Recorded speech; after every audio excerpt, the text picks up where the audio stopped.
There hasn't been a day in all the days that I've come to Flint that I didn't want to come to Flint. Oh.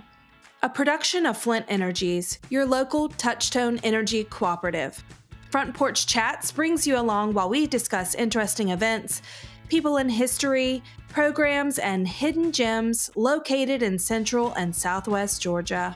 Grab a glass of iced tea while we chat for a spell.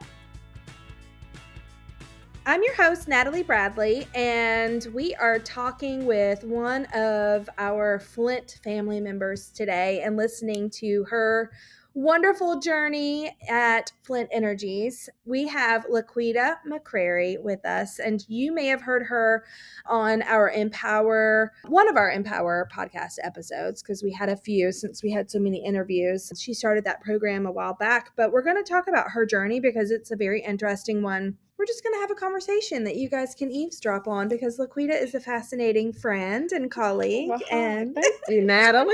Thank you. I can't say enough good things. I love you. Thank you. I love working together. So, Laquita, you're now the Vice President of Corporate Services. So why don't we start there and then we'll go all the way back to the beginning. So what does that even mean?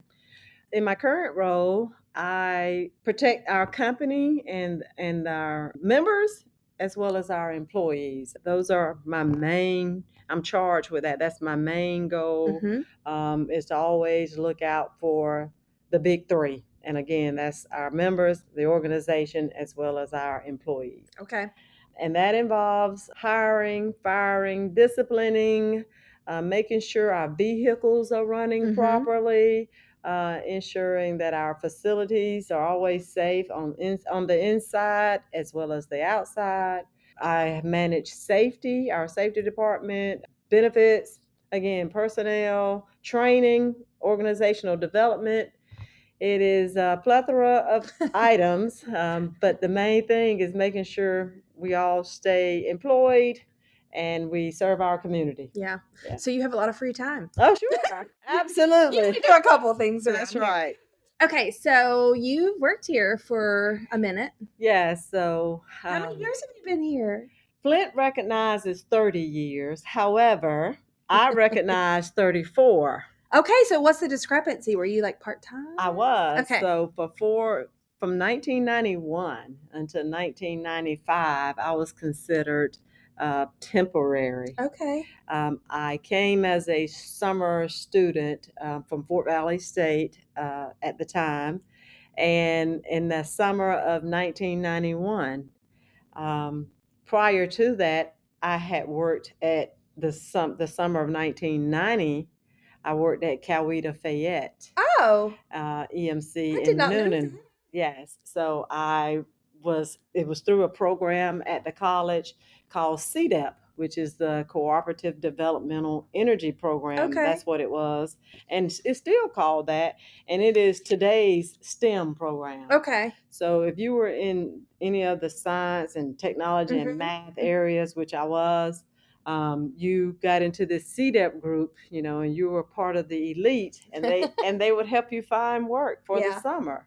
So, okay, what initially sparked me about why we needed to hear from you in particular, aside from the obvious that you're a fabulous human being. Thank you. That's just a given. So you are too. A lot of people talk about, I would love to do fill in the blank job, like whatever that looks like, but you guys never have openings, and it's because people really love to stay with this company. We have a lot of longevity here. We do. Like a lot. It is, most people only leave when they're getting ready to retire. Yeah. Flint is a wonderful organization, good pay, great benefits. It's just like a true family away from family. I would not have been here this long, right? had there not been, like enjoyment along the way. Most people will not stay with an organization if they're not happy. And that's right. I was just recently awarded at the breakfast for 30 years because that's my full-time status of being here 30 years. And I just got so emotional thinking about how I've been here like my niece's lifetime. Oh my goodness. And so I thought about, all the things that I lost and gained during that time when Mr. Nams was reflecting over like my career. And I thought, it has been good to me. Yeah. This company has been good to me, and I would not have stayed had it just not been. Yeah, you're a true testament to that. Yeah. And also a great living example of, you start, sometimes you don't even know what you want to do, but, and that may not be the case for you. You may have known, like, this is exactly where I want to fit. But a lot of times it's just getting your foot in the door. If you know that this is a place you really want to work, you get your foot in the door, and then sometimes your path takes you in different directions. And that's the case with a lot of people that work here, that have been here for a length of time, that they may not have even realized that something would interest them until they started working side by side with people, got to know what they did. Absolutely. Like even interviewing Matt Denton and, listening to his journey, and he was like, I saw this other guy doing really cool stuff. That's and I thought, that's the neatest job ever. And then he was going to retire, That's right. So he capitalized on that. So let's talk about, like, where you began with the summer internship program. Was it considered an internship? Yes. Basically. And then, so what were the steps that you took after that? What did that look like? Well, so I think I did such a great job, apparently, that so from the summer of '91, when my predecessor, Karen Garza, and a retiree named David Carr, they came to the campus, interviewed me.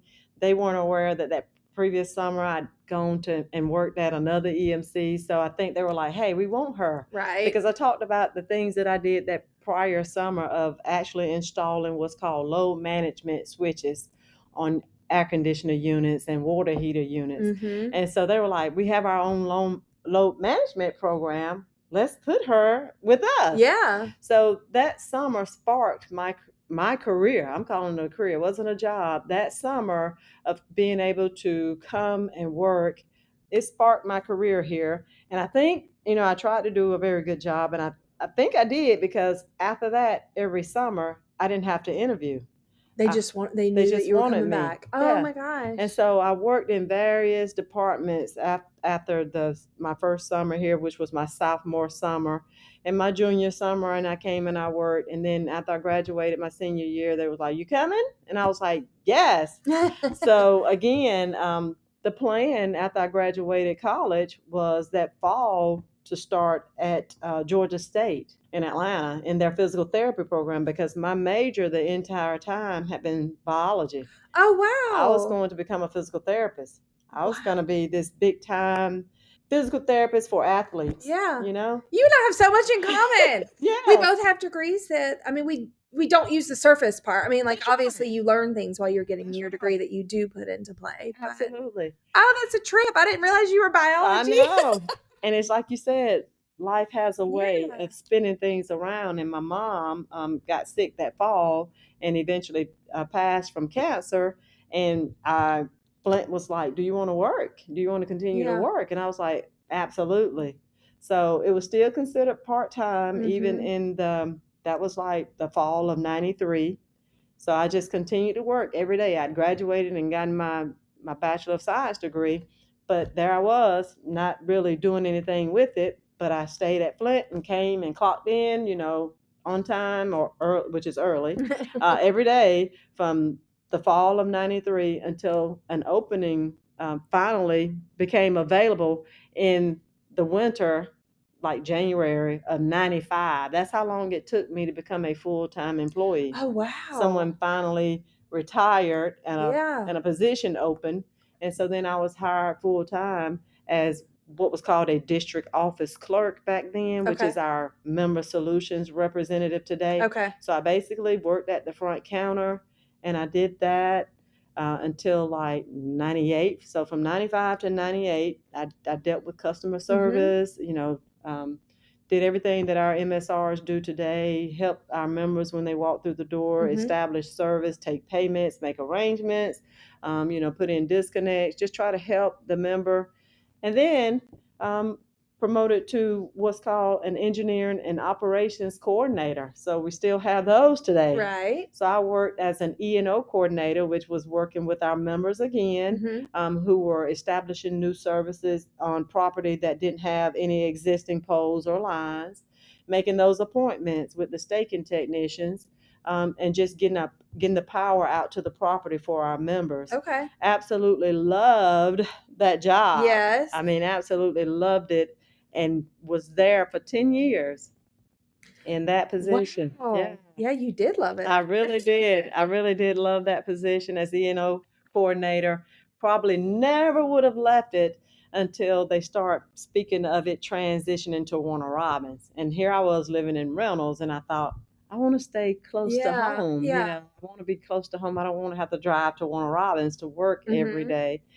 And again, 10 years went by before there was another retirement that I could apply for. Okay. So fortunately, a position became available where one of our executive assistants decided to retire, and I applied for executive assistant. I did not know you did that either. Yes, yes. Oh, So wow. No wonder you know how to do everything. I know. So like now the executive assistants will say, I'll type that for you. And I was like, no, I got it. I got it. I am a typist. That's right. Yes. I can send this out, and I can mail these, and I can do my mail merge, Yes. try to take the weight off our current executive assistant. So I did the executive assistant position for 5 years. Okay. Yeah. So that was like 2007, 8 until about 2012. Okay. And so learn our board, and work with the foundation, Flint Foundation, was very involved with taking the minutes for those meetings and getting out in the community, really trying to promote, what that was all about, Operation Roundup. And then the Community Connection Specialist position came up in 2012, which I applied for, which you're currently doing a great and wonderful job at. So. And I did that job, getting out in the community again. My involvement with the Board of Education, serving on the Chamber of Commerce here in Taylor and Crawford counties. So it was just a good fit for me to get out and get involved more with our youth. And I held that position for 3 years. Now that position didn't even exist before you, right? That's right. I was the first one. So you genuinely carved that position out and made it to be my own, what it was. That's right. Yeah. And that was the instructions I was given. It was like, make this your own. That's right. Figure it out. We've never done this before, and we need more visibility in our rural areas. Put Flint's name out there. Yeah. They needed that love. That's awesome. Oh my goodness. So we were very visible there, and I was for 3 years in that position, and had the opportunity handed because a young lady in human resources decided to marry one of our linemen. Oh, no. She fell in love. Oh my gosh. And she could not be in human resources and be married to an employee. So it's ironic because that human resources support specialist position was under the direction of Karen Garza, who hired me in June of 1991. Oh my gosh. So I knew then when that position became available, and I thought, I'm going to apply for it because I want to end with the person that I began I love that. with. Yes, full circle. Full circle. Oh. So didn't know if I was going to get the job. Yeah. But I was determined. I was like, I'm going for this because I want to be. That's awesome. And I'd been here and I knew all of the employees, especially after working with all the linemen. Yeah. And, That's the hardest part when you work inside. That's right. Knowing all the outside workers. That's right. And bridging that gap. That's right. So you'd already bridged it because you've worked all the positions. I mean, I worked in you had to various work with them. departments. Yeah. That's fantastic. So I learned everybody, and so it was just like, this is my calling. I'm the one suited for this. I know all of our internal employees. I know all of our guys that work on the outside. Yes. I've worked with them. I kind of understand. So I went for it and was hired as the Human Resources Support Specialist in 2015. Okay. And then our department cried. That's right. While they were helping from you. And I've heard. And I cried because I was like, and it was like, why are you crying? You're not leaving, Flint. Right. But it was still. I knew it was a big loss because you did a great job. Well, thank you. It was bittersweet, but I was just down the hall. Right. And then in 2021, my predecessor she finally decided to give up the reins, and she said, I want you to take it. So I did have to interview for it and was fortunately selected. And I have been in the VP of Corporate Services position since July of 2021. Wow. Okay, Yeah. so when you came on as VP of Corporate Services, were all of those things under you at that time, or has that shifted since you took on that role? It shifted. We had a retiree to go ahead and leave. And so some of the duties from the finance and accounting group sort of came over to the corporate Okay. services. So initially it was just benefits, personnel, and safety. Okay. From 21 until 23, maybe 2023. And in 23, we started where the fleet and facilities were under my leadership. And so that has been adventurous in and of itself Yeah. with the new building. Oh, I bet. Yes. And That's so huge. that was really huge. Thankfully, got a great manager Yeah. who handles it and just keeps me in the loop. Yeah. But I've sat in so many meetings and learned so many things about new construction. Yeah, I bet. Things you never knew. That's right. You were gonna learn. Absolutely. And even getting the calls about, toilets overflowing. Right. Or insane geese. That's right. Especially in Warner Robin. That's right. Like, don't feed the geese. That's right. Please do not feed the geese. They like to attack the employees when you do. I know. So it's like, oh, wow, so a lot of that is under my umbrella. It's fun. Yeah. Has been a wonderful learning experience my whole career. And I'm just grateful. I'm really thankful for the opportunity Flint has given me and entrusted with me. It's a true testament that if you, like we talked about our students, if you don't know where you may want to start, eventually you will land somewhere that is, absolutely a good fit for you. Yes. And because you want to do something, whatever it is, that makes you happy. Yeah. And I was saying at Definitely. the board breakfast, I was like, there hasn't been a day in all the days that I've come to Flint that I didn't want to come to Flint. Oh. That's saying a lot. It is. Because no job is perfect. That's You're right. gonna have bad days. Right. But if you still feel that way. Yeah, I still feel that way. Not that I haven't felt well, maybe had the sniffles or, whatever. But like to just begrudgingly not want to come to work. I cannot think of a single day that I was just like, I don't want to go to that job, because it has never been, any of them have ever just been a job. Yeah. So coming to work to me was fun. Yeah. Definitely. And that's the way it should be, especially, and I think that's why so many people stay as long as they do, because you spend your majority of your time here, during the week, more so than with families. And if you're going to do that, it needs to be pleasurable. Exactly. Yeah. You've got to enjoy what you do, because otherwise you're just going to constantly be looking. I've noticed, like, our younger generation, they're not as tenured, they don't want to stick around for very long. And that's fine if that's not their happy place, and I'll tell anybody that. But if you give Flint a chance, once Flint gives you a chance, and if you'll give Flint a chance, this becomes a happy place. Well, and sometimes I think, and you hear things about millennials and Gen Z, and like my daughter is Gen Z.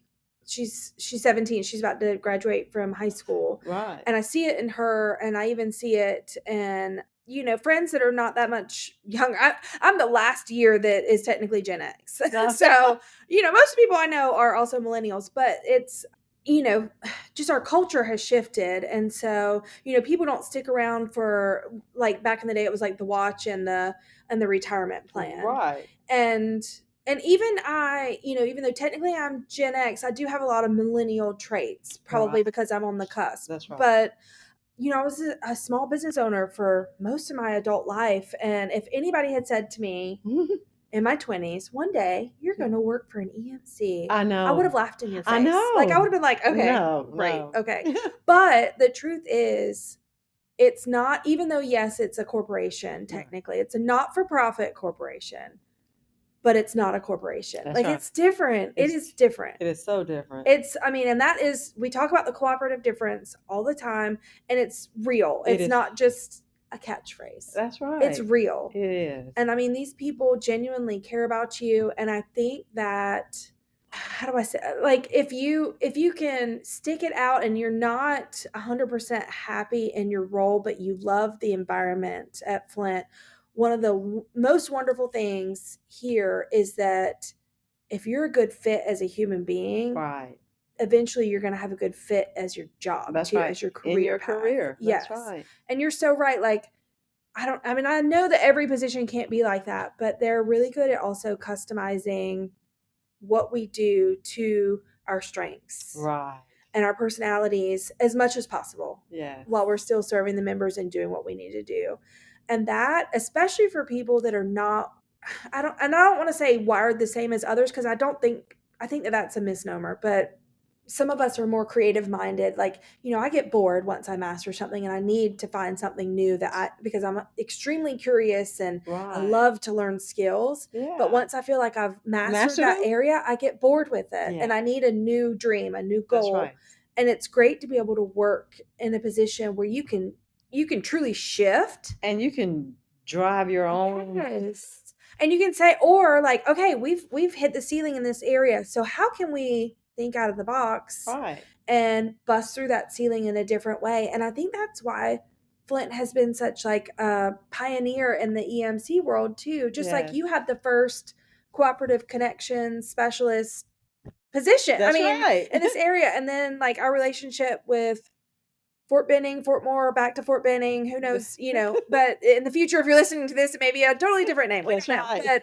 But even the fact that we have a post there, that was cutting edge back in the day and pioneer work. I mean, so in all facets and all lanes of what we're doing, like we're really seeing things where our board, our leadership, that's right, like they think out of the box, and I just love that. And I appreciate absolutely. it. And you don't realize how good you have it. That's right. And I'm not going to hate on other EMCs. However, going to do these programs where I've gotten trained on a national level and hearing about what other people are going through, I'm like, we don't have that. Like, right.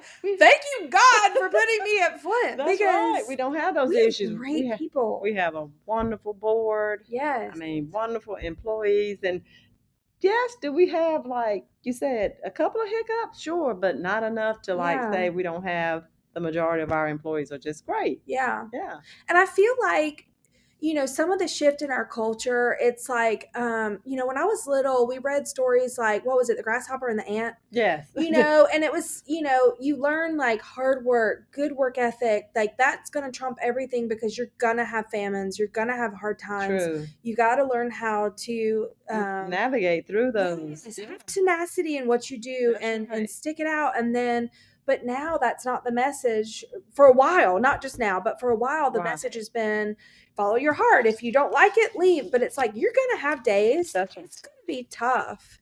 And I would just challenge, stick it out because you never know. You could be the VP. Absolutely. One day. I mean, like, that's just incredible. It is. It's incredible. I knew I wanted to move up, like you said. Yeah. I knew I wanted to continue learning and growing and finding out more about this company that I was working for, this organization. I wanted to know the ins and outs. Yeah. And even in my career, there are some employees here that don't know the history like I know. And I'm surprised because I thought, well, they're older than I am and they've been here longer than I have. Yeah. But it's like I'm driven to find out what it is I want to know. Yeah. And so that doesn't interest everybody. Right. So I just like learning and developing my skills in whatever way that may be. Mm-hmm. Again, like you said, not all days are good, but there has not been a day that I have said, I don't want to. I don't want to go to Flint. So it's like, okay, what are we going to, tackle today? Yeah. Yeah. Well, that's why I knew that you had to be towards the top of one of the first people that we featured on the podcast because it's just what an interesting and incredible journey. Yes. And I mean, you're still walking that fun journey. Yes. But it's so neat to look back and be like, dang, I know. I did that. I know. And it seems like yesterday and I'm like, no, that was 34 years. But we look good. Yeah. Thank you, Natalie. Notice how I put my Sweet. And you do. And you do. Oh my gosh. Yes, I love it. Well, I Yeah. just appreciate you being, open and being willing to share that with everybody Well, because thank I think you. it's important. Yeah. So, Yes. Anytime. yeah. Yeah. If you enjoyed today's podcast, we need your help. Please give us a 5-star review wherever you're listening to this podcast. It really does help us get this information out to more people about what's going on in Central and Southwest Georgia. Also, share this podcast on social media with your friends and family because it helps get more eyes and ears on what we have going on in our fabulous communities. Thank you.